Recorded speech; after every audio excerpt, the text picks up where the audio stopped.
The story begins in the tranquil, bright, and harmonious kingdom of art, where everyone seems calm and at peace. However, the guards argue about how long it will be before the bunch of peasants they think are revolutionaries arrive to cause trouble. The youngest guard thinks those rebels should have realized by now that their revolution is going nowhere. Meanwhile, the veteran guard watches with some calm, imagining that perhaps the night already taken care of and hope everything will remain peaceful. In the meantime, deep in the city, in dimly lit tunnel, a group of knights reviews their plan to overthrow the emperor and the empire, and at the front was a man with a scar on his face who spoke with enthusiasm and determination. Convinced that this was the only way to reclaim the kingdom among all his men, he entrusted the most important mission to one in particular, Logan, whom he charged with protecting the secret text with his life, a mission Logan accepted without hesitation. After the meeting, Logan left the place, but it was not long before a young man started to follow. To him, Logan was a true patriot for taking on such a risky mission, facing the entire empire. He admired him for that courage, but Logan made it clear that the decision was not his, and even knowing he was chosen for his mastery of ancient language, the boy still did not change his mind. He continued to see him as a patriot, and his insistence infuriates Logan, who clarifies that it is not about patriotism,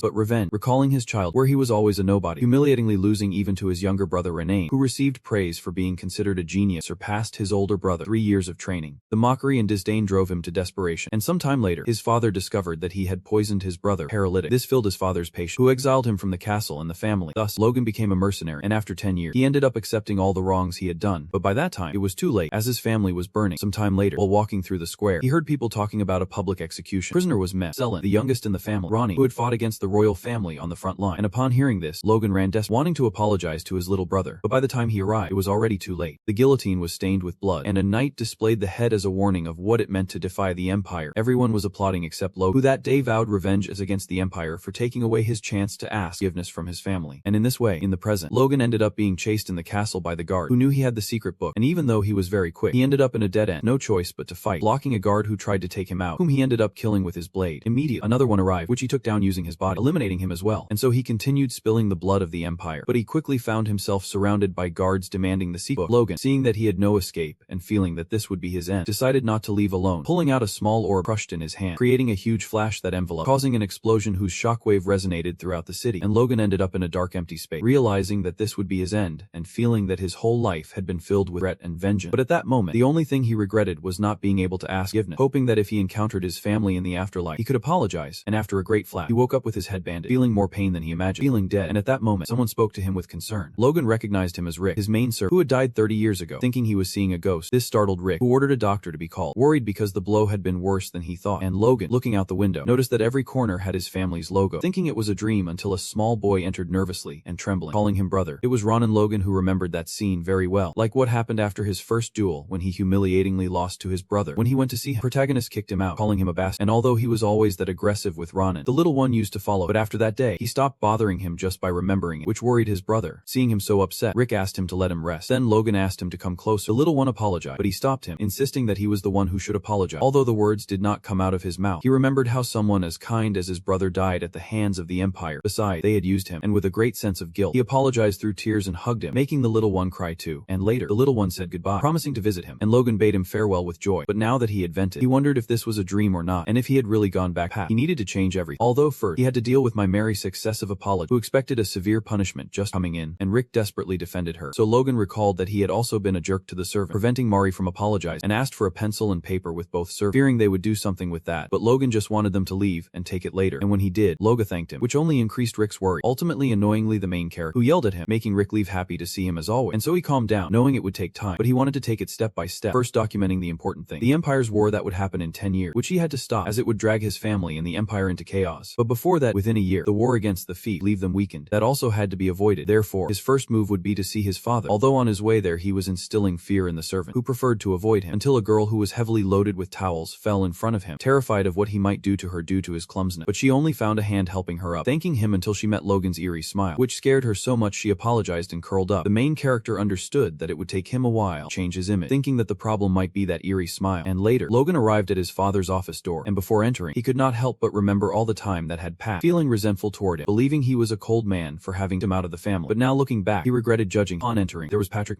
Celine, his father, after so long, and Logan felt a knot in his chest. Patrick, far from being emotional, only showed surprise at seeing him in such good shape. The coldness of the moment disappointed him a bit, but he understood, for his father, this was not a reunion, it was just another visit. So Logan did not waste time and got straight to the point. He asked for permission to isolate himself and train on the family property. His goal was to prepare for the upcoming regional war. He knew he needed to improve his strength, his weapon, and his strategy. To achieve all that, the most urgent thing was to get money, but his family was known as the beggar family, so he had to figure it out on his own, thinking about using the incident that would happen in 3 months. And to do that, he needed strength and a voice, 2 things he currently did not have, and his father made that clear, still seeing him as a coward who was just running away from his humiliation. Although Logan clarified that he wanted to try harder, Patrick enjoyed watching his son believe that effort was his only problem. However, Logan understood. He remembered when he was kicked out and felt he needed to atone for his terrible attitude only caused harm to others. He begged for a chance to improve, and with such certainty that Patrick noticed his sincerity. That is why he accepted. Although he doubted that 3 months would be enough to catch up to Ronine, Logan did not want to surpass his brother. He just wanted to improve, which his father heard with a joyful smile, happy for his change. With that, Logan left excited. Patrick stopped him to ask him to take care not to get sick, which encouraged the young man, and so he arrived at the private plot, where no one would see him train, which was convenient since no one should witness his secret training. And this way he took out of his bag a worn book called The Secrets of the Divine Sword, a text he had stolen and memorized to then burn it before the Empire found it. It contained techniques from the hero who defeated the evil dragon that terrorized the world, and Logan had transcribed the content in his code back then, and was doing it again now, convinced that if he managed to master it, he could face aura masters and even archmages someday, remembering that in his past life he no longer had the age or talent to try. This time he felt he had a real chance. It was simple, at least in theory, to master his body and vital energy through strength, and the first step was to create a core in his heart. So he closed his eyes and concentrated his energy, believing that with what he knew, his body in good shape could achieve it in about 3 days. But to his surprise, he mastered it instantly. He did not quite understand how, but there it was. Still, he decided to test it for himself, taking his sword, taking a deep breath, and making a cut, which he followed with a brutal slap, so powerful that it left an imprint. I did not expect it to be so strong. And in this way, afternoon and nights passed until the 3 months were over, and Logan saw that although his body was still ready to use 10 techniques from the book, especially the most powerful one, the technique cuts through space-time, he could still use the most basic of all. Pairing his energy with a determined look, he unleashed his cutting wave, creating a powerful air collision that swept everything in its path and left him exhausted. He smiled as he saw how his power managed to cut through a huge tree, laughing at the realization that very few could use that technique. And even though his body could barely handle a single attempt, it was a strong card for victory. And with his goal accomplished, he thought about going to see his father to inform him. First, he needed an urgent shower. However, when he returned and tried to go to his father, he encountered a problem, a knight with an arrogant face, who stopped him, telling him that he needed a prior appointment to see him. Curious thing was that 3 months earlier, it had not been a problem, and Ray, to make matters worse, backed the knight, stating that he was right because it was a very old rule. Logan was left as that rule had never been enforced before, and yet the guy would not move an inch. With his senses now heightened, he heard the knight's mocking, saying that being so weak, he could not do anything but endure. Logan noticed his terrible reputation, and the arrogant one in front of him was also condescending. His plan to show his progress little by little was ruined while searching for something in his pocket, expressing that as a humiliation for using a nearly dead ruler to prevent him from seeing his father. Threw a handkerchief in his face and challenged him to a duel. Everyone was amazed, and Rick looked worried while the main character mocked dominant. Furious, took the handkerchief off his face and accepted the damn duel. And with both ready for the duel, the other gentlemen could not hide. They had not a gram of faith in Logan. They still saw him as the coward who had run away after being defeated by his younger brother. They even started making bets, doubting he would last long, and Logan, for his part, listened to the comments. Although he tried to calm himself down, noticing this, dominant, annoyed, gave him a contemptuous warning not to relax too much or he would end up hurt. Logan, however, only thought about how pathetic his opponent was, seeing that he did not even have courage to insult him to his face. Everyone else watched. Meanwhile, Rick, who had heroically held out until that moment, fainted while standing before the duel even began. The referee watched with concern. Even though the weapons were wooden, he knew Daman could cause a lot of damage if he used his aura. But under Logan's insistence and the pressure of the moment, he had no choice but to start the fight, praying inside that Dominan would not cross the line. And as the duel began, Dominan stepped back and his body started to glow. He was about to use his aura, which worried everyone, fearing Logan would not survive. However, Logan remained calm. He saw in front of him just a clumsy guy with an aura, could not even control his overflowing power, and mocked him by calling him old, which really infuriated Daman. And although he had accepted that his time had passed with the arrival of the powerful young one, hearing it from Logan filled him with rage, and he charged into attack. Rick pleaded for them to stop, but nobody could do anything, and Dominant, knowing he would retreat soon, decided to take down the kid with his best technique. But the kid easily dodged his attack, a simple foot movement, and held off the knight's sword with his own. No matter how hard Dominant tried, he ended up dropping his weapon and falling defeated before Logan, who expressed his annoyance someone so weak called themselves a knight. Everyone was amazed to see that the kid turned out to be an aura user, but Logan did not want to end it there and offered him a rematch. The judge approached Dominant, who was trembling and did not understand what had happened, feeling inferior to the kid, and refusing to accept, picked up his weapon again, releasing his aura and charged back in. Then he waited calmly. He knew that Dominan was overexerting himself, so with a simple move, he smashed his sword against his nose, leaving him on the ground, feeling sorry for having given him the opportunity, and Dominant, on his knees, accepted his defeat. Protagonist showed no mercy. After knocking him out with a single blow to the face, he thought someone who tried to humiliate him deserved a good punishment, starting to hit him over and over while everyone present watched in shock, thinking it was too much. But no one dared to stop him, seeing the huge change in his power in just a few months, until he finally stopped and was declared the winner of the duel. Later, in his father's office, Patrick could not believe his son had become an aura user in just a few months. Logan, for his part, spun a made-up story about when he left behind everything that held him back and finally felt the aura starting to flow within him, which in theory was all a lie, since it was based on how he managed to awaken the aura in his past life, although back then he did it purely out of a thirst for revenge and at the age of 40. And although his father was surprised, he was also upset because the first thing he did was was massacre a poor knight. Logan insisted it was necessary, although Patrick thought he was just exaggerating, and then, in a firm voice, he explained that if he allowed Daman to deceive and mock, that would be poison for the soldiers, asserting that he could not allow his hierarchy to waver or chaos to reign. It was something he had learned in his years as a mercenary and hoped he had made a good choice. Patrick admitted that the knight had a large part of the blame, but he asked him to control himself next time, and Logan was surprised that it was so easy, and due to the complaint, his father offered him a punishment, but he preferred to avoid it. Then Patrick reminded him that he could not act without his permission, and also informed him that soon his fiancée Rina Wolves would be visiting, and Logan walked in shock, realizing that his cash cow was approaching, just as Princess Rina enters the castle, capturing the attention of servants and soldiers with dazzling beauty, greeting the Mepsi line with her charming smile. Patrick and the others are left in awe of her beauty, including Rick, who also notices the man's lack of reaction to the beauty he will have. But at that moment, Rina begins to read the letter her father sent to the man, and after 30 long minutes of reading, everyone ends up exhausted from listening to such a litany. You all listening for 4 straight hours are like a machine, just for her to conclude by stating that Kieran breaks the marriage promise. Logan summarizes that long speech by expressing that seeing Patrick never managed to become Laura's master, and that his son is mediocre, joining them would be a downgrade, which is why he now rejects something even his father seems to understand with unreasonable anger, and Rina tries to persuade him with her sweet innocence, shedding tears as she fondly remembers Logan and the moments they shared during her childhood. However, her family's decision binds her, so she even apologizes with an angelic aura that moves everyone except Logan and also her stern stepmother. Marion Kira, Roneen's biological mother, who has always been seen as an enemy protagonist, now seems to be defending the family's honor by seeking a convincing explanation, while Rina maintains her fact of an innocent girl, pretending not to know why her father made that decision. Marion, with an imposing aura, understands that there are no logical reasons and corners Rina, who decides that her family will pay $3 million in gold as compensation, a sum that excites Wine Filsner, the family's financial manager, just like the protagonist, who is already savoring that money until his father reacts furiously with a shout so powerful that it creates an impressive wave of wind that astonishes everyone. A knight from the Rockford house protects the princess and asks Patrick to calm down, and the nobleman is surprised to see how a young knight has reached his rank, thinking that hurting him could be the best way to cover the disrespect shown to his family. This makes the members of the Wolf's nervous, but the knight asserts that his boss assures him that the nobleman is a man of honor who would not hurt the princess or her attendant. Rina also apologizes, clarifying that the money is not meant to buy their honor, but to maintain the friendship. Patrick, increasingly furious, realizes that if he pushes harder, he might do something foolish, and thinks to be precisely Karen's goal. And after calming down, he states that as visitors, they cannot pursue them, but he rejects the money, instead asking for a sincere apology from Rina to his son. His men admire their leader's nobility, but his son asks to speak to suggest something, aware that they need that money, as they now rely solely on donations from their stepmother's family. That is why he asks to accept the wolf as term. However, upon hearing this, Patrick becomes even more furious, and with a simple glare, exerts brutal pressure on Logan, who admires his immense power, and despite not having an aura, presses his chest to release his energy, thinking that if he can't stand up, he won't be able to against stronger rivals either. And while his father insists that they are not poor enough to accept that, Logan can't help but scoff, as he knows perfectly well the debts they carry, and that they are practically bankrupt, laughing in their faces, or he would if it would not bring more trouble. So he decides to take another path. Path of Honor tries to show his father that the Wolfies are a family of higher rank, being overlords of a sect, and that even though they are not exactly their lord, accepting such a simple apology could seem like an act of submission. Rina claims it was not her intention. Patrick doubts it, annoyed by the way she did it, leaving her on the rope, and in that moment, Protagonist remembers how in his past life Rina seemed technically sad about the breakup, even when she suggested creating a memory together, and at that moment, in his youth foolish, Logan even suggested running away, but received a quick dagger he barely managed to dodge while the girl ripped his clothes, mocking how he lost to a kid, calling him pathetic and making it all easier. Then she screamed like a complete act, pretending that he attacked, and with her terrible reputation, no one believed her. His family had to pay a settlement to the wolf, leaving him traumatized by women, knowing that was their plan again, but this time he would not allow it, and even though his goal was to gradually show his family his change, seeing how his reputation currently stands, it is clear he won't achieve for the regional war, so he decides to put appearances aside and be direct to save his family. That is why he accepts Rina's compensation, even against his father's furious wish. However, Logan makes it clear that he won't accept mere words that fade into the air, and Rina, seeing herself and prefers to follow the man's wishes only, anxiously waiting for his response. Logan, observing her, realizes she is pretending innocent, but what she really wants is to save her father money, and Patrick, for his part, holds on to the hope of a sincere apology, but it will be Logan who determines if it is genuine or not, giving him the opportunity to accept the money, although he warns that honor might seem easy to buy. However, Logan can't backtrack and accepts the compensation, earning Mariana's admiration, but not his father, who regrets thinking his son had changed. He believes he has failed in teaching him about honor, and Logan feels that disdain, but he knows he is doing it for the good of the family. In that way, he finally has all the gold in front of him, trying to calm himself to figure out what to do with when he suddenly receives a visit from Wayne, a trusted man of his father's who offers him his warmest smile. He is there because the financial manager is facing a brutal monetary battle, working with a limited budget, given the high number of he had to turn to the Kiros family, feeling like he is running a begging nation, one that he remains in only because he was born there. But now he has the chance to replace the chaos for a year, needing to defeat someone who, in his eye, is nothing more than an idiot, so he begins his plan to be quite the flatterer, feeding the kid's ego with compliments. However, Logan finds that attitude cringeworthy, so Wayne shifts his approach, praising his foreman for the sake of the family, and thanking him for the economic relief. But Logan refuses to provide any economic relief, since it is his money money, which leaves the accountant in shock, seeing him as ambitious. Trembling, he feels that everything is wrong, with only one way out, remembering that this is not the first time he has had to crawl for help, having done it many times. Hero's family, and now that it is the end, cries uncontrollably. And then Logan asks him how bad the family is doing. When opens up, he tells him they owe 3 billion gold coins with interest, which Logan calculates as 18 million, thinking he should be able to pay it all now, since it is harvest season. And Wayne, surprised that he knows so much, tries to explain that they are always poor in the parish, and asks him for help. Logan denies it, which frustrates the accountant, thinking that if Logan assumed his father was for the good of the parish, and Logan responds that yeah, but not for current expenses, rather for the future. Gay gets angry at how arrogant it sounds, but Long explains that even if they pay off the debt now, over the years their finances will sink again, and he sees it as a vicious cycle he wants to break with his plan. The accountant is surprised by his confidence, seeing how he has changed from the selfish brat he once knew, and Logan asks him for help covering some expenses. Wayne agrees, taking on the mission to find mercenary, and sometime later, Protagonist is ready to leave with Rick, worried about where he is going, as he is sure his father would not let him go. With how tense the castle is, Logan, aware of this, decides to escape, ignoring his assistant's worried shout, knowing that his current reputation won't change anything. That is why he must turn to forming forces outside, based on his knowledge of that time, especially of one man, and Rick insists that he will do it that way. He steps on it better as he leaves, and then sees it as an exaggeration, but he listens to him until Rick regrets it. Protagonist just jokes, assuring him to write a letter to his father so he won't be blamed, and whatever he writes, he knows Patrick won't like it. And sure enough, Patrick is furious reading the letter, where Logan pretends to be heartbroken over the engagement, claiming he has decided to seek new horizons, and with that last word, Patrick explodes with rage, while Rick just waits for that damn crazy boss of his to come back. Meanwhile, Logan remembered how 200 years ago the Masella family was not in such a precarious position, thinking about how that vast county stretched to border the the Tursan, Silva, and Piran land, as well as the plains of Bifra. Back then, family was revered as the rulers and lords of the southwestern area of the Grandia kingdom. However, in the last few generations, due to terrible management, they ended up losing money and territory, even losing their large wheat lands and other lands that were distributed among their vassals, and little by little they were exiled to an arid area in the mountains where there are no essential products, and the mines were already occupied. So even if they managed to win the war, they would still depend on Count Kiros. That is why Logan needs much more money than 3,001 and plans to get it in the largest trading city of Grandia, navigating through a huge number of vendors with a clear goal to find a person known as the of Gold, Philip Cloud. But he hails from the most powerful region of the Ars Empire, a region that rewards meritocracy regardless of age or gender. In that place, talent allows one to enjoy achievements and wealth, a right that is also granted to foreigners, like Phil Cloud, who became one of the richest merchants in the empire and the top trader during the Continental War, although he would end up betraying the Grand Day Empire, or so it was thought, since in reality he would secretly help his homeland, allowing them to achieve sovereignty. However, in front of Logan was that guy reduced to a pathetic being, freshly scammed and broke, and the disappointed Proto observes the lamentable end of his first business approaching Cloud, noticing him and examining his features, although the most relevant thing he sees as he gets closer is something he has seen many times before. An unhealthy greed terrifies, fusing him with a mercenary, and without letting him speak, he begins to beg for an extension. Although Logan tries to explain himself, the merchant is there shouting, pleading for him to leave, but Logan calms him down by asserting that he does not want to charge, but to invest. At first, Cloud hesitates, thinking he is dealing with a crazy person. However, seeing a possibility, he decides to ask him how much he plans to invest. Proto offers him everything he needs to get back on his feet, which leaves the merchant ecstatic, but upon closely examining his shield, he is disappointed by the lively young man, claiming that he wanted to scam him. He should have prepared better and not present himself as a member of a famous gang of beggars. He even suggests that if he continues pretending to be noble, they will execute him. Logan is left completely speechless while Cloud watches his crumble, crying as he realizes he can't even afford to die. Then, the protagonist calmly shows him his aura, and Cloud, still doubting, wonders why someone so young and talented would want to ruin his reputation as a con artist, ultimately apologizing for not trusting up the conversation where they left off. Logan makes it clear that he will pay off all his debt as a gift, but in return, he wants to hire him permanently. Cloud still doubts that his family has that much money, but Logan silences him by showing him the gold, much more than enough to cover the debt, leaving Cloud in light, seeing the boy as an angel. But shortly after, they sign a blood contract in which the subordinate can never intentionally harm his master, or he will suffer an indescribable horror, and the only way to lift curse imposed by a little witches is by becoming a master of the aura, or getting a fourth circle mate. And as Cloud leaves, he feels worried, believing that his supposed angel has turned him into a very costly slave, and Logan apologizes for having to resort to something like this, but assures him that when there is trust between them, he will lift the contract and extends his hand, and the boy, having no other choice, decides to trust him, asking what his first mission will. Logan asks him to buy monster meat. Cloud releases his hand, looking at him like a psych. Protagonist understands his reaction, since at that time monster meat considered poison, so the usual thing was to burn it. However, when a neutralizer for that poison emerged, poorer regions began to see it as an option, and in the process discovered that this meat cured disability and even helped grow the little buddy, making it a highly popular product. Proved by the Tower of Wizards as the best Vieg, and the Kalak monster in particular was hunted to the brink of extinction due to sexual desperation. And in this way, Logan, seeing the opportunity to get ahead of this phenomenon, imagines making millions while laughing maniacally, while Cloud seriously considers the idea of running away, and Cloud kept thinking it was crazy to spend $1 million on monster meat, although Logan insisted they would make big profit from it, and still with his doubt, he asked price per gram of Kalak meat was. Protagonist admitted it was worth nothing, and that many simply burned it, so all that was needed was for someone to hunt it and transport it, making that the most expensive part. And although Cloud admitted Protagonist did his administrative task, he doubted he could get much quantity without paying some mercenary guild, which seemed like a terrible idea, since the meat was not only worth it made more sense to pay greedy traders who transported anything for a coin, and it only took one person to find out for them to start eating up even other people's trash, and with that method, they would quickly bring him all the kalop meat from the kingdom, even already prepared. Logan was amazed at how his investment was starting to pay off, seeing him as a genius, and that is when Cloud asked him to handle the financial matter as he wanted to secure a future. Logan agreed, but gave him another task, to stay in Kyle and buy a wholesale list of supply. Wooden cartridges made from ironwood from the southern mountain rings. Adhesive. Cloud thought he would end up looking like a Santa elf, but Logan had something more warlike on his mind. Even though he could not reveal it, it was about weapons used in the regional war, which if well made could even allow soldiers to survive against a knight. And with the mercenary orders left by Wayne, he felt it was enough to face the impending war, although he first needed a craftsman and a trainer. And so, 2 days later, in the mercenary city of Harem, Protagonist was negotiating with a man with an eye patch and a scar named Kaisal, and a rank mercenary who rejected the idea of becoming a trainer, even though Logan insisted, claiming he only needed him to train C-rank mercenary. Kai held firm, suggesting that Logan should leave that to someone with experience. Accompanied by a smile that unsettled the mercenary, Logan remembered he knew his talents well from his past life, as he was an expert in all weapons and excellent on horseback, knowing he would become an excellent teacher, capable of building a mercenary squad from its near destruction with his skill. But it seemed he would not manage to convince him with words, so he moved a plan. The money offered by Zuma was twice what he earned in a month, and Kai was almost swayed, but he held firm and rejected it again. Logan raised the offer, but he could not change his mind. He seemed resigned, but he came back once more with a higher offer. This seemed to worsen Kai's mood, who punched the wall and made it clear that with that money, he would not get his whim, although a slightly higher offer would, since he finally accepted, happily calling him boss. And so they walked through the city, Protagonist revealing family he came from, though the mercenary was not interested in his plans as long as he paid him. However, they were interrupted by the furious shouts of a man hitting several tied-up slaves. Hurry them along. Kai apologized, warning that in this city it was common to see such scenes, especially in that area, as it was the slave market. Logan knew this well, as he was there to buy one. As they walked through the place, a merchant took him for a clueless bump and offered him his slaves until he noticed he was accompanied by Kai, who intimidated him with a glance, and Logan saw this as an advantage for the negotiation. Just as they arrived at their destination, a heavily guarded shop, there they were greeted by an old man to whom Logan informed his intention to buy a dwarf. The merchant preferred to show them some of his more exotic creatures like elves, but Logan had already seen his target, an old dwarf who the seller claimed was an craftsman. Logan, surprised, remembered that an expert of the race who found meaning in life, creating and fixing things, was exactly what he was looking for, so he asked for his price. The old man gave him an outrageous figure, but Logan laughed and managed to get it down to more than half. Happy with the deal, he left with his new acquisition, congratulated him on the negotiation, and asked what their destination would be. Logan told him they would go to the Misela region, where he would work for him. The dwarf showed a disappointed look, something the protagonist understood. Dwarves love being craftsmen, but not so much being slaves. To ensure he worked passion and his work would be a true master, he offered him a deal. If he worked for him for just 20 years, he would send him back to the mountain. This excited the dwarf. However, they were interrupted by the shouts of guards chasing a slave, a child with heterochromia carrying his sister, who ran right past. He was one of the slaves who, among the crowd, moved at a speed that caught the attention of everyone watching him pass. But despite how fast he was, he barely slowed down a bit, and a bald man intercepted him, a kick that sent him straight to the ground. Even so, he managed to shield the little girl he was carrying, who was his little sister. And just then the bald guy showed up, completely furious because the kid had bitten, and without thinking, he started hitting him non-stop. Kay witnessed everything, and told Logan that the best thing to do was just to move on. But Logan could not take his eyes off the kid. That silver hair and those two colored eyes seemed too familiar, and suddenly the name came to his mind. It was Victor. As he got closer, he remembered who that same kid really was. A year later he would be known as the Noble Hunter, an incredibly powerful aura user who had managed to escape after killing his master, and during his flight, he left a trail of both soldiers and nobles, and managed to stay hidden for 10 years. And when he reappeared, he did so as an unstoppable killer who massacred the family that had possessed, and then continued with any noble that crossed his path. And even though that first incident was supposed to happen in a year, that meant that at that moment he had just been bought, and if he could get a hold of him now, he would have a future aura user by his side. Problem was that seeing Victor bite his master's leg, he perceived him as an unstoppable maniac, although he knew that if he became a lethal weapon, even for his ally, he could keep him locked up. So before the bald guy could again, Luga stopped him with his sword, surprising the slaver, who recognized him as a client when he noticed the logo on his clothes, and changed his tone to a friendlier one. And the main character declared he wanted to buy it, despite the warnings about the price, which turned out to be extremely high. Logan immediately realized they were trying to scam him with a ridiculously high price, and to make matters worse, he had no intention of giving that much money to such a disgusting guy. So he confronted him, bluntly calling him out for trying to sell him malnourished, half-dead slaves as if they were gold. Meanwhile, the little girl was crying her heart out seeing her brother not waking up, and in the end, Logan offered to pay half price, which was still crazy, but at least it was reasonable. The merchant tried to act tough, but seeing that Logan was completely serious and knowing that Victor was overly problematic, he agreed to the deal before risking his skin. And a little later, Victor woke up, leaving Kai stunned at how quickly he was recovering despite his injury. But Logan already knew the reason, as he had been transferring aura the whole way. What he did not expect was that the sister had also felt that aura even before Kai himself. And although Logan just hoped it was a coincidence and nothing more, now he had to deal with Vic, who jumped straight at Logan, easily dodged him and grabbed him by the neck, exuding a terrifying aura that made him doubt whether Victor was brave or just plain stupid, even though the kid just wanted his sister to escape. And then the protagonist told him to pay attention, since he was not with the merchant. merchant. Vic, sensing his aura, looked terrified, and Logan said and saying he appreciated his courage, but the tact clear. If he obeyed, both he and his sister would be fine. Not, he would eliminate them both. Then he dropped him to the ground, from where he explained that his plan was to take him as a knight, which would free both him and his sister from slavery. Hearing this, Vic, trembling, excitedly shouted that he accepted. Logan felt satisfied, as he now knew that with Raidu, Victor would be more manageable, and then he left him in Dee's care, while he dealt other matters Hammer, the dwarf, whom he asked to draft a magical contract stating that after 20 years of service, he would be freed, and knowing that words could be carried away by the wind, the request shocked the dwarf, who never thought he was serious, cried out of happiness, and Logan watched motivated, and now that he had also secured the future noble killer, he felt that his preparations were going smoothly. What he still did not know was that in Messalang, the rumors about his behavior had stopped being merely bad and had turned clandestine, and the one who had to deal with the consequences was Rick, who was forced to endure the craziness of his damned master, and just after that, cheerfully ran to greet the newcomer Logan, who asked him if they were okay. The response was a suppressed expression of suffering from Rick, which clearly indicated no, but Logan ignored it. Then Rick loaded, expressing that he was now known as a pervert, obsessed with monster meat. It all started when Cloud made the first order to the local merchant, who already knew Logan's name as the one who had scammed his poor fiancé, and among other rumors. This left Cloud more worried about the crazy guy he was working with, although he knew they just had to appeal to their merchant instinct and set a gold coin kilo, which left everyone surprised. Cloud's plan was that he trusted they would sell trash if someone bought it, so with that, he ended up encouraging all the merchants and achieved his goal of getting a lot of monster meat, but at the same time spread the rumor throughout the kingdom. Although for Logan, his friend had done a good job, and Rick, on the other hand, knew that his companions felt a lot of secondhand embarrassment for having him as a boss. However, Logan promised him that soon everything would be over. Still, Rick warned him that the patriarch was clearly furious, whom he had once visited. He asked if he had enjoyed his escape. Logan affirmed it was rewarding, which nearly made his father explode, expressing that he was glad to know that those craziness had been rewarding, and the main guy claimed that the rumors were just rumors, and that he was not ashamed of anything he had done. Marion saw this as an opportunity, and claimed that he was dishonoring his family's name, something Logan denied, which only further enraged his stepmother, and his father intervened to restore order between them. Although Marion wanted to have the last word, mentioning the flawed mother of the main guy, that unleashed Patrick's anger, who ended up taking her out to talk alone with his son, making it clear that this was his last warning, and in that way, Patrick asked him to be honest about why he had done all of that. Logan replied that he still could not tell him to his father. It seemed that he was just trying to get attention by causing serious rumor, where he was described as violent, cruel, greedy, and also insane, and he asked if soon he would be admitting that he was still covering for his late mother, and Logan was stunned to see that even after that, his father never mentioned his mother, so he assumed he still had hope in it. That is why he only asked for a year to show him the reason for his act, pleading with him as a personal favor, which left his father surprised, and later, Patrick seemed to have accepted. However, he made it clear that if in a year Logan could not prove anything, he would have to make a decision for the good of the family, and he apologized while looking at the photo of his late wife, who wore a sad necklace, for not being able to understand his son, feeling like he could not keep his promise. And on his part, Logan was amazed to see that his little brother had already woken Laura up and congratulated him happily, remembering that he did the same during the war in his past life, and Ronan explained to him that it had been thanks, as it seemed they did not want to let him in to see him, and then, seeing the knights all dirty and battered, he assumed that something inside him had been and that was what pushed him to awaken the aura, and Logan looked at him with pride, seeing his brother half full of energy, congratulating him with a smile, convinced that if one day he mastered the secrets of the divine sword, he would become even stronger than he was in his past life. Meanwhile, in a house south of the city, Wayne watched Logan's return, having already prepared the 300 mercenaries he had ready to set out. However, the troops' carriages were filled with doubt. To them, it all seemed like a bad joke, as they noticed how a poor man with dubious representative was hiring soldiers, thinking it was surely a scam, with Logan being the main target of their criticism. But with his heightened sense, he heard every word, yet said nothing. He just decided that he was going to earn their respect in his own way, choosing the loudest one among them, kept belittling, and challenged him to back up his word, seeing him as just a high-ranking mercenary. This is the pride of the mercenary, while Logan faced, promising that if he could land a hit, he would pay him a year's salary, and he could leave, which left all the mercenaries shocked, and in this way, the giant mercenary grew bold, astonishing everyone with his size. For this reason, Logan understood his error, which he continued to show even when he received first blow, and although Logan warned him that he would regret it, the mercenary did not listen, and in a split second delivered a brutal punch that smashed his face. Everyone was stunned to see how the impact knocked out several teeth, leaving him lying on the ground, with everyone in shock, while Logan calmly warmed up his arm in case anyone else wanted to speak up. The mercenaries and Kai were surprised by the boy's strong presence, seeing that no one had objections anymore, explained why they were wasting money bringing them there. He wanted to turn them into a cavalry of cross. The news disappointed Kai and Wayne and confused the rest, as they thought that kind of weapon was too heavy to carry on horseback. Kai discreetly approached to remind Protagonist already knew, leaving the mercenary even more puzzled. Logan was aware that although crossbows were more destructive than a bow, even experts took at least a minute to reload, and that was on horseback. That meant being without firepower during that time. Even so, he simply asked for trust, convinced that this division would be important beyond the war. Days later, Logan received the news about the mercenaries approved by Call, and Armin also visited, bringing along the sketch of the crossbow that Logan had designed using the string from his main weapon in his past life. And although he doubted his talent as a draftsman, he trusted that his master craftsman could understand it without any issue. However, the dwarf, upon seeing the design for the automatic reloading reshot, dismissed it as a stupid idea until he heard that the inventor was his own master. Then he completely changed his attitude, turning into a flatterer, although he still complained about the design, and Logan let him use his creativity, leaving the dwarf seething with anger. Logan, who was just joking around, solved the main reloading issue with fabricated magazines, which left the dwarf astonished. With that modification, the crossbow could fire consecutive arrows, becoming a very advanced weapon, and the dwarf, motivated by the challenge, seemed excited. Logan, however, needed to know when it would be ready. Amar could not give an exact date, since it was an unprecedented invention, and then the protagonist decided to hurt his ego, stating that it was a human creation, which led the dwarf to promise he would improve it in a month. Exactly what Logan wanted. Sometime later, they were pressing Vic, who was running at full speed. Logan was surprised by how, after just 3 days of training, the boy had improved remarkably, achieving incredible speed. However, seeing him exhausted, he allowed him to rest, acknowledging his talent. What made him happy, though, was his perseverance, which made him feel he had worried unnecessarily when he saw the boy being cared for by his sister, and clearly, his personality was not that of a sadistic killer. He assumed it was due to the loss of his sister that had led him down that path, yet he would still take advantage of it. In the next training session, he threw a sword at him to teach him the techniques of the Grand Dea Kingdom. As an example, Logan took his own sword and with a slash to the ground, he raised a colossal cloud of air in front of him. The boy was tired and sleepy, but he knew that if he did it right, he would get food and a place to sleep, biting his lip hard and repeating the movement, generating a huge wave of wind with his slash. Logan was amazed to see how he replicated it perfectly, noticing that he might even have more talent than Ronan, congratulating him and stating that if he became more resilient and practiced that move 100 times, he could call himself a knight. The boy felt excited by the idea, so the proto offered him all the training, although he only asked that his sister continue to be well cared for. Logan, surprised, continued teaching him the movement, convinced that even though Victor would not go to war, he would be a great ally for the kingdom. However, even though he believed his plan was great, he still did not know if Jamar would be able to build the cross or if the mercenaries could handle it. So he decided to do something more direct and, to his father's surprise, asked to join the knights' training. And this way, Hanel, the captain of the Order of Knights, announced that Master Logan would be joining them, which was poorly received by the troop, and he nervously remembered when he got the news from his father, whom he tried to explain that very reaction to. That is why Patrick asked him not to give him special treat, but to crush him like a rookie, which was harder for the current Heen since he was the son of his boss. And Logan comforted him by proposing that if he fell behind in just one exercise that week, he would step aside himself. This encouraged Heen, who now knew he just needed to make the training much tougher. And although it was the soldiers who suffered, having to carry their comrades on their backs at full speed, Heen justified that strange training as a way to show them how their horse feels in battle. And even though everyone agreed it was silly, complaining that the chaos was all because of the troublemaker and hoping the kid would not last even a day of training, they were surprised to see him zooming past them, and he, annoyed, watched as the kid not only took the lead, but also enjoyed the game. And seeing that his knights were already falling behind, he decided to end the training while they rested. He asked if he was tired, hoping that would make him leave, but Logan thought the opposite, seeing it as a great training idea and eagerly anticipating the next round of suffering for the other. Then Jean, frustrated, realized his plan had failed, and although Logan only saw him as you, and during the night, Logan silently walked around, turning over his plan B, fighting on the front lines alongside the knight. He knew that for that, he had to get closer to them. Besides, physical training not only kept him in shape, but it also helped strengthen his aura, and while he reflected, he noticed that his core strength was holding up well against the pressure of his attack power, unsheathing his sword and releasing some of his energy, feeling that if he could reach the second star, he might be closer to matching his father's strength. And later, he rejected Jamar's attempts one by one to impress him with progress, and the dwarf held back his fury at seeing how they belittled his work, which directly affected his pride. Logan apologized, but he did it cold, making it clear that was the best he could offer for now, and the words only made the situation worse. Jamar, with his ego in tatters, ended up exploding, smashing the crossbow, and amidst the screams and frustration promised to have the list ready in a month before storming off in a rage, just what Logan had been waiting for with a sly smile. And so, a month later, the crossbow finally fired with 2 quick, powerful shots, caught Logan completely off guard, and Jamal, full of pride, bragged and explained that it had 1 shot less than what Logan had requested, but in return, it was much lighter and easier to handle. The little guy assessed the weapon, admitting that it also meant a bit less range, but in exchange, he gained speed, and he was visibly satisfied. Logan could not deny that he had made quite a bit of progress, especially considering the time during the war. He was so excited that he was not even listening to Hammer, and suddenly he turned around, grabbed, and lifted him in the air like a child. He congratulated him with laughter and excitement, while the little guy, uncomfortable and a bit flushed, just wanted to be put down. But in the midst of that strange scene, Logan shot him a grateful look, in a slight, asked him something that made Hammer's blood run cold, since he wanted 400 crossbows like that, and he wanted them ready in 2 months. And so later, Kai was testing the crossbow in front of his soul, who watched in amazement at the ease and power of that reloadable weapon. And he was also surprised. He was thinking about what an army of 300 men could do with a weapon like that. Congratulated the main guy for that great idea of forming the army. Logan admitted that it had indeed been a great idea, but he also recognized that even with help, he had pushed poor Jamal to the limit. The little guy had finished the order ahead of time and with an X, but now he was completely out of commission. Ignoring that, the mission now fell to Kai, which was to use the crossbows to clear the area of monsters. Problem was that Kai was not sure he could do it. Logan, on the other hand, insisted that he had to do it or all their effort be in vain. However, looked at him with some distrust, knowing full well that a weapon like that was not designed for hunting monsters. It was just an excuse, since Logan was gearing up for a war. And some time later, Logan left everyone speechless, running at full speed while carrying 2 soldiers on his back, passing by all the other soldiers who looked at him with admiration, starting to think that maybe he did have potential to be as strong as his father. And others quickly reminded everyone that he had lost to his little brother, but even they could acknowledge he had endured training specifically designed to make him, and he ended up becoming an inspiration for the lower ranked knight, who also started to empathize with their friend. Besides noticing a sometimes excessive closeness, and the commander, seeing that if the training continued like it would only push Logan away, was now surprised by the result and looked at Logan with too much affection, considering him his lucky charm, though Logan felt a strange vibe on his back. And later, during the night, Logan was preparing for his meditation, confident that if he kept moving forward like his worst fear, the superhuman, Laura's mask, and the archmages would be defeated him, beginning to unleash his power from the heart, rising as he recited some strange word, creating a complete and uncontrolled wave that spread throughout the room until its core condensed. And then he claimed he had achieved the second star, thinking that with it could learn the next secret technique, the Iron Slash, hoping it would be even stronger than the previous one, with which he could fight in the war. And then one morning in the plain, a group of skeletal monsters was wandering when Kai appeared leading a full cavalry that was chasing the monster. They were running desperately as groups caught up with them, getting them in range, starting to use crossbows to pepper them until they took them all out, becoming extremely excited about the performance and lethality of those new weapons. And from the back, Logan watched as a pack of 100 monsters was eliminated in 10 seconds with his men becoming X and using the cross. And in that, Kai asked him if he was satisfied with the result. And although Logan saw that they had started poorly, he admitted they had improved a lot, but his partner could not help but doubt why he was doing it. However, Protagonist did not even get to respond when a man arrived, agitated. It was an envoy from Rick arriving to alert Logan Viscount Tezon had declared war on them, leaving Logan in shock. Meanwhile, the Count was blaming the Meeson for the death of his ancestors through a crystal ball. The technical team observed everything without understanding the logic behind their act, asking Patrick how they should react. Jean pointed out that they were clearly at a numerical disadvantage in a war, even with the gentlemen present. Moreover, he noted that if Laura's knights went front, the center of the city would turn into chaos. Some even suggested apologize, which only made Patrick more desperate, who exploded and told everyone to be quiet, especially those suggesting, since seeing that war had been declared without King's authorization, he understood it was all part of a well-crafted plan from which there was no escape, only confrontation. That is why he ordered everyone to come up with a plan to achieve victory, and some doubted whether they should include the young master, which worried Marine. However, Patrick was clear about it. They would fight with two new aura users, their children. However, Rick knew that his teacher was out, so they needed to notify him and thus return to the present with Logan, worried to see that, for some reason, the war had started 2 months early. The soldier was urging him to hurry to at least reach the halfway point of the conflict. However, Kai was boldly stating that the mercenaries were ready for war, even a bit cheerful, as they did very well during war. That sounded very unempathetic to Logan, although everyone was confident and excited to test their new weapon in combat. And although Logan claimed they were being overly confident, he understood them after all the improvements they had made, and with that contagious confidence, Logan decided that it did not matter when the war had started. What mattered was winning it, and with that, the mercenary company set off immediately. However, for the bad luck of the Massey line, just one day after the declaration of war, Terson's troops showed up with 100 knights, 1,000 soldiers, and 10,000 recruits. It was a relentless war that was steeped in confusion and fear among the men, especially Patrick, could not understand why things had gone this far. Moreover, a soldier, he had another bad piece of news. The Kiros would not send reinforcements. This caused more confusion and fear in Marion, who did not understand why her family had abandoned her. The man had no other option and ordered to respond with all the men they could gather. Cornered and without reinforcements, Patrick gathered at least 3 knights, 500 soldiers, and 4,000 recruits for battle, forming a force that was barely half that of their rival. Quillen watched in terror at the brutal numerical difference. However, Patrick remained proud, even though all the soldiers were looking for Logan, who apparently had gone missing. Some assumed he had actually escaped, and this version reached Ronan's ear, who vehemently denied it, recalling how he had seen him prepare for something like this. Sure, he would return. However, his words did not mean much, as the rumors spread quick to the point that even Patrick believed, so he gave Ronan the role of his brother. Although Patrick really refused to create the rumor, he could not think about it any longer, and with a loud shout, he initiated the war, charging against the scum. Meanwhile, he watched happily as everything finally began, sending his men to take care of things, and both factions charged at each other, Patrick leading his men, using his gigantic spear to break the defensive line and unleashing all his power in the first attack. However, immediately a man with a shield jumped in to stop the man's blow cold. Meanwhile, in the middle of the battle, Rick was terrified. He watched as his fellow servants fell under the enemy's weapons one after another. He was hyperventilating. His whole body was shaking, and yet he could not look away. He knew they were losing in the most humiliating way possible. It was going so badly that they had even sent a simple servant like him who did not know what to do, and then a brutal blow knocked him to the ground, barely moved, and an enemy soldier was approaching, ready to finish him off. There was no escape. Blood splattered, but it was not his. An ally appeared just in time, impaling the enemy with a spear, and Rick, in tears and shock, thanked him as best he could by taking his hand to get up. But just as he was getting up, another arrow soared through the air. This time it was his savior who fell, collapsing lifeless at his feet. Panic took complete control. Did not think anymore. He fled as far away as he could from the fight, dodging bodies and screams. But the further he went, the more corpses he found. They were all familiar faces. And then in front of him appeared the gigantic cavalry of Turson. They were surrounded, without strength or hope, and Rick stood still, silently understanding that he was probably going to die there. Meanwhile, Patrick continued his battle against the squire, who even congratulated him for his strength in giving him so much trouble despite all the preparation. The man, trembling and confused, noticed that his rival was a high-ranking knight who had withstood all his blows. Furthermore, he deduced that the others around him must have an intermediate rank, thinking that was the reason they were so confident, since they had still set up that trap to eliminate, and he observed that if they managed to hold him there, they would leave their knights at a disadvantage, and if that happened, it would all be over. And resigning himself to accept, he gathered all his strength, fiercely attacking one of the soldiers, or going straight for another. However, he was interrupted when he had to dodge a spear coming straight for his head, annoyed that he had no knightly honor. The enemies looked at him like an old man refusing to give up in his last fight, and Patrick did not give them the satisfaction of jumping off horse and going straight at the high-ranking knight, launching an attack attack with everything he had left. But just at that moment, he felt the pain. A spear pierced through his back, and then they yanked it out mercilessly and almost collapsing. He finally understood what the plan was. They were letting him focus on the strongest one, while the others were hitting him, seeing no way to get through them with that trap. Now aware that they had taken the rear, for a moment, he even thought maybe Logan had done the right thing by fleeing, since he had at least managed to stay alive and preserve his lineage. And Patrick, on the other hand, knew his time was coming to an end, yet he kept fighting, while Turson watched from afar, realizing they had been clever in hiding their best knight. He felt that with Patrick finished, it was time to take the castle. However, something alerted the sound of a cavalry trumpet. According to one of his soldiers, that signal marked the arrival of a cavalry troop, 300 men. For a moment, Turson was worried, thought maybe the Messine had secretly the troop, but upon hearing they were just soldiers equipped with small crossbows, he relaxed and even laughed. It seemed ridiculous, so without giving it much thought, he ordered a group of archers to deal with them once for all. No one noticed was that just behind him, his own troops were starting to fall one after another, pierced by arrows wrapped flame, and within seconds, the men in front of him were also on the ground, and when he looked up, he was already surrounded by a huge armed cavalry threatening everything he had planned, and leading them was Logan. And seeing his injured comrade and his soldiers crying and asking for help, something inside him broke. Cold, overwhelming fury took over him, shouting one single word: fire. And in that moment, a rain of arrows crossed the sky. The soldiers did not understand what was happening. They watched the attack fusion, unable to react, and fell one after another under the power of the arrows. Only a few survived the first wave because they managed to shield themselves with their shields, while the archers tried to organize a counterattack. Their shot, launched with all their might, did not even graze the mercenary. Instead, the mercenary, wasting no time, raised their crossbows and immediately responded, firing back. And with that, they turned the battlefield into a sea of corpses. And when Turson saw how his rear guard was wiped out in seconds without the enemy having a single mate, just those terrifying crossbows he had never seen in his life, he had no choice but to order that all his cavalry be brought to the front. Everyone rushed in, ready for the Count to send them into battle, but Logan just smiled, since they had done the job of fetching them. Meanwhile, Ronan was caught up in a fight against a soldier, only seemed to be having fun, but one of his comrades yelled at him to stop playing, as he saw how the battle was suddenly changing, and to pay attention to the terrain. It was then that Ronan, surprised, reacted as the little one, gasping for breath, began to understand a harsh reality in which, despite everyone assuring him he was a genius, in real battle he was just a kid with no experience. However, still trembling in Punosa Espada, remembering his father's words, he had to fulfill a role that did not allow him to give up, and was regaining his determination. Even so, he was not exactly the most attentive, since from where he was, his rivals seemed to be fighting against the air, and he saw it as a perfect opportunity to attack. Without thinking much, he charged at full speed and stabbed one with his sword, surprised at how easy it had been until he saw the body fall to the ground covered in arrows. Then he looked up, and seeing the squad leader in front of him, he could not help feel happy to see his brother again, even though he could not enjoy it for long, as several soldiers on horseback rushed past him to finish off the crossbow squad, who began to form an impenetrable line, or at least that is what they thought, since Logan recognized her immediately, ordering all his men to aim at the ground. All his mercenaries were confused by the order until the Protagonist, with a sinister smile, told them they would go for the horses, making everyone understand the cruel strategy, starting the game that began to unsettle the horses, making them easy targets for Logan's taunt, who was happy to save his brother. But there was still one more thing: his father. Seeing that with one battle won, he still had to save his family, he handed command to Kay while he went to the front, and the mercenary worried as he saw him leave, considering that even though he was stronger, he did not know if take on a mid-level knight, so with no other option, he asked everyone to cover their boss. In the meantime, Patrick kept fighting, managing to push back the main knight, but he was attacked by another one, and although he managed to escape, he sustained more injuries and still had to take more hits, getting confused seeing them so desperate to kill him when he had the advantage, and watching as more of them went on the offensive all at once. And even though he was holding on, pressure was so great that he was about to fall, just when a figure came rushing toward them at full speed. It was Logan charging his power, with which he swept all his opponents away with a brutal slash, kicking up so much dust that Patrick could not distinguish what happened until he noticed his son smiling. Seeing that he had just arrived in time, Patrick could not believe, even though he had felt his son's presence when he came with the mercenary, still could not understand how he had managed to get there so weaving through so many enemies. And he turned to look at the ground, finding a sea of fallen enemies at his feet, and surprised, he wondered how his son could be so strong. But he did not linger on that thought for long, as what really mattered to him at that moment was knowing if they really had the situation under control. Logan nodded, and that was enough for Patrick to congratulate, placing his hand on his shoulder, albeit light. Still, they knew they could not let their guard down. The high-ranking knight remained standing, though puzzled, seeing how a simple 20-year-old villager, who was smiling happily at his father's recognition, could wield so much power. Driven by envy, he made a decision to end him right then and there. Fortunately, father and son got into fighting stand, and Patrick, seeing that his son had become very strong, thought that their limit should be the mid-ranking knight, so he decided to leave him behind to face the strongest one. However, Logan stopped, as he wanted to take care of the high-ranking knight himself. His father worried, fearing he could not handle it, but the kid responded with a punch to the stomach that knocked his father down, leaving him trembling. Logan seriously assured him that in that state, he would be an easy target. He argued that Patrick could not counter, so he accepted and sheathed his sword, hoping his son would take care of himself. And in this way, both jumped into their respective battle. The knight from Tursa, furious at feeling belittled for having to fight against the boy, unleashed his power while he waited. Enraged, Logan, for his part, released his aura with every step, stomping firmly until he made a great leap and unleashed the first clash of swords, which made the knight tremble, who quickly sliced through the air to push Protagonist away. However, the knight was becoming more frustrated, thinking that even with his injuries the boy could not match him. Assuming he must be at his limit by now, he lied to himself to avoid feeling inferior, and charged into attack again. This time, it was Logan who waited for him, starting heavy clashes that echoed across the ground, and the knight blamed his injuries for being at a disadvantage. But Logan seized a moment of carelessness to deliver a horizontal slash that injured his shoulder before retreating. The knight, spitting blood at seeing such power and the boy's skill, decided to use his last trick. Logan noticed it when he saw how the aura of his sword was being absorbed by his rival, who thought he had him right where he wanted and thus pulled with all his strength on the sword, unexpectedly yanking Logan off balance as he was thrown forward. The knight was waiting to attack, thrust from which he could not escape. However, he ended up stabbing the air, confused to see that Logan was behind him, not understanding anything and unsure if the kid was too fast, he was too slow, and from a distance, Protagonist held his sword and activated the first technique of the divine sword. The terrified knight tried to escape, but it was too late, and Logan unleashed his cutting wave, creating a massive slash, destroyed everything in its path until it collided the knight, causing a colossal explosion whose aftermath stretched into the sky, witnessed by everyone in the war who were left in awe. And Logan stood tall, disregarding the dirty tricks of the high-ranking knight, who was already very dead after all the destruction caused by the slash, and raising his sword, he proclaimed that he had eliminated the enemy general. And then all the soldiers of Turson saw how their general and the Viscount had fallen, and with no other option, one of them took the initiative to surrender to save their lives. Although some did not want, the majority ended up surrendering, and this ultimately saved Rick, who celebrated the victory of his young master with the other soldiers starting to give up, although one of them reminded them that it was not over yet. Turson was still alive, escaping the battlefield at full speed, lamenting how he had failed despite all his planning. He watched as Logan and his troops ruined everything. I had no choice but to return to his territory, and as soon as he arrived, he tried to get in as fast as possible. Guards who greeted him stopped him to warn he had arrived for nothing, only having guests for the huge army marching just behind him, led by Logan, who got off his horse, observing how fast Turson was, but informed his men that they had already lost, demanding they open the gates to welcome the winner. His surprised soldiers hesitated to surrender, although some remained steadfast, realizing they could not breach the wall being so few. So Logan prepared himself, took a deep breath, and in a burst, he disappeared from their sight in an instant, leaving the soldiers confused, not knowing where he was, until they figured it out. He was scaling the wall and reached the gate, threatening him to open it or die. Meanwhile, in the castle, Turson was desperately running to his office, trying to grab some money before escaping, but he did not get far when Logan found him right away, his shadow looming over the Viscount, freezing him in fear. Unable to understand how the hell he had arrived so for Logan, it was actually nothing Turson's servants could not stand him, and betrayed him, without him even asking, and with that reputation, there was no need to threaten them. So once the last servant shot him one last look before fleeing, it made Turson explode with rage. However, he did not have time for tantrum, as he was using his energy to plead for his life, promising Logan that he would pay for all the damages, fly with whatever he hated, although all it did was make him laugh, considering those words came from someone who started a war out of nowhere, attacking overnight, thinking he was a pathetic and desperate scoundrel. Turson appealed to noble honor, asking to be treated as a prisoner of war. Logan knew that according to the rules that was the right thing to do, being what his father would want, but he also knew he was not his father, and had no intention of accepting an unconditional surrender. And so he walked towards him, and saw a beautifully crafted dagger nearby, and Turson, nervous, tried to gift it to him, saying it was forged by the best in the kingdom. However, Logan preferred to give it to him instead. Once he had the dagger in his hand, he held it tight, even against the Count's plea, and Logan made it clear that he was not his father to forgive him, and while he held his hands firmly, he reminded him how many lives had been lost because of him, deciding to end his pathetic existence by brutally gutting him with the dagger until he fell lifeless in a pool of blood. Logan saw that it was all relatively simple, felt relieved that they had finally overcome the crisis, but he still had one final act left. In this way, he shouted at the top of his lungs that Viscount Turson had taken his own life, thinking that would be enough, just as Kai walked in to check on him and suggest he look at the underground prison. Days went. Patrick arrived as recovered as possible, surprised by the decision the Viscount had supposedly made, and then he changed that as a desperate measure, although he could not meet his father's gaze, who knew perfectly well that he was the one who had eliminated him, given his clear guilty fate. He had no choice but to accept, as he did not want his lineage to remain in those lands and provoke potential revenge. Patrick, feeling somewhat uncomfortable but accepting it, looked toward the horizon and admitted that his son had been the greatest force in that battle, giving extremely shy thanks. This made Logan smile, while his father tried to reward him by telling him that from that day on, he was the official heir of the M family. Celine. Logan felt a great honor, although he ended up rejecting it with a big smile, leaving Patrick in shock, who assumed it was due to his terrible reputation, although he believed that with that battle, he could change it. However, Logan told him that the right person to lead a family of gentlemen was Ronan, who had awakened Laura long before he did, sure that he would accomplish great feats when he grew up. Although his father acknowledged this, he also felt that his eldest son had the ability to lead, even though Logan knew the future, so he thought it would be better if Ronan received Laura's user title at a younger age. Plus, he was not planning on training to be a man, so he insisted that he make his decision when his brother reached adult coming of age. Patrick resigned himself, delaying the choice for 5 years. Still, he planned to give him a substantial monetary reward for his feat, although the protagonist thought it would be better to ask for something else. And in this way, the knights returned home with a parade organized by their citizens, who watched them cross after a war that only lasted one day. And although some still saw him as the young master Rufio, the stories of how he turned the battle around with a mysterious weapon were enough for the people to forget about his strange fetishes with monster meat and start to admire. Although Logan, upon hearing all those comments, felt embarrassed and was asked what it felt like to have a fan club, he simply appeared uncomfortable, just like with the exaggerations from his brother, with him asking Logan to smile at his admirer. Logan thought about it, but seeing the overly admiring faces made him feel so uncomfortable that he had no choice, ending up giving the most macabre expression the poor citizens had ever seen, leaving them all terrified. Thinking he had decided to eliminate, and seeing their reaction, Logan was left confused. His brother felt a bit of sorrow in Patrick, seeing his son's innocence, saved him by honoring him as the champion of the war. And this is how the celebration began, where weary Logan walked around seeing that it would last until dawn. However, that moment Marion appeared, whom Ronai tried to stop, although she was furious. Seeing that behind Logan's rejection of being patriarch,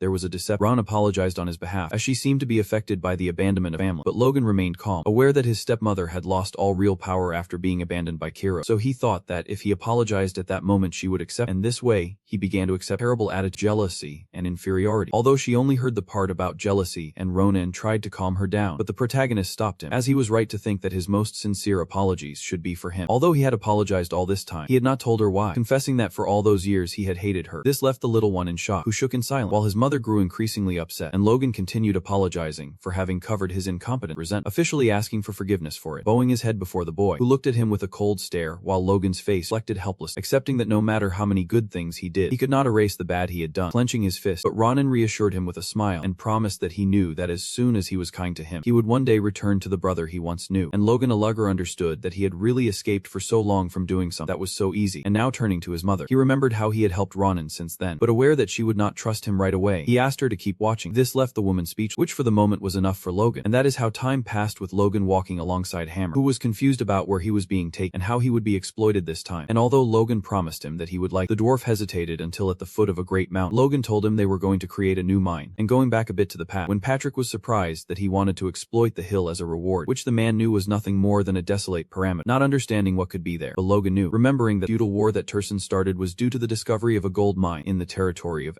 Selland, which made the Count a very influential figure, at least until Ronan massacred him along with his family in revenge. And this way, when Kai called him to the underground prison, he found several desperate elders claimed they had followed order when working in the mine, and Logan seemed sad that his rival had locked up those poor gold eggs. Although he actually savored it, how could I use them? Which only ended up worrying the elders even more. And some time later, the main character admitted that winning that war was just to ride a bigger wave in a sea of problems, since the real issue that triggered the nation's downfall would occur a year later on a ship attacked by a colossal beast, which could have been the current king of Grandia, Samuel Bongrandia. This would cause the three princes to fight over the crown, unleashing a civil war lasting 3 years that would deplete the kingdom, which would later lead to the empire's invasion. And that was the beginning of it all. And although his manhood technically did not belong to either side, managing to remain merely a spectator, he would not miss the opportunity to intervene and reclaim the lands lost in the past, to become the lords of the Southwest again. Becoming so absorbed in these thoughts, he did not hear anything when Jamar spoke, asking what he was doing there and who the other elders were. Logan, seeing that he had a lot on his mind, understood that something about that was being mentioned. He could be thought of as crazy, so he decided to strengthening his forces with his money, which is why he asked the experts how much it would cost to extract gold from the center of the mountain, never seeing a new problem, and the elders doubted they could mine there. Besides, they only accepted Turson because he paid them, and asked him how he knew there was gold in that place. Logan, with all the confidence in the world, he told them he had seen it, leaving the elder in shock, and everything got worse when he mentioned that only the 6 of them would work in the mine, further confusing the elder, who saw that as something that would kill them, even counting on the help of a dwarf, hoping he would back him up. But Hamar, out of pride, made sure that this was possible for those who were not human. Logan loved that enthusiasm of slaves, or rather of work, so he insisted on the budget, and the expert stated they needed a minimum of 5,000 ones to start, and the dwarf assured him that building a structure like that takes 6 months. Logan saw that it would take a lot of time and money. It would be complicated to pay without having sold the monster meat, but since the medicinal effects of these would not be known for another 6 months, he thought that having used neutralizing effects in his mercenary days, he could make them himself and earn double. And so, a week later, in the southern dream of Masa, Rick finished his gloomy medicine made multiple herbs, to which Logan asked him not to call his neutralizer that strange way, also asking where the monster meat was, as they now had to apply it, and Rick was suffering just thinking about having to go with him, and refused, which was so annoying for Logan that he thought about going back to his bad habit. But what frustrated him the most was the disgusting Lorda from the warehouse, which made him want to do the same as Rick was already doing, throw up. So the Prot used his aura to protect his sense of smell, walking in calmly, bringing Rick with him, who complained about how selfish he was for only saving himself, but still, he had to deal with that smell, while Logan explained how to spread the neutralizer. First, chop the meat, then form a small ball that looked like medicine, which they should produce in bulk, and Rick completely refused that suffering until payment was mentioned, which ended up hurting the protagonist's wallet, although now they had to test if it worked, and Rick doubted the method, then explained that it was good for men, but not understanding, he turned to an allegory of a little bunny grinding the pill and starting to chop like a bull. After that embarrassing allegory, there were no more questions, so Rick gave his perfect guinea pig, Wine, who from a distance was already buzzing in his ear. In this way, the administrator walked toward the teacher's office, allowing him to pass, searching everywhere until a demonic specter appeared behind him,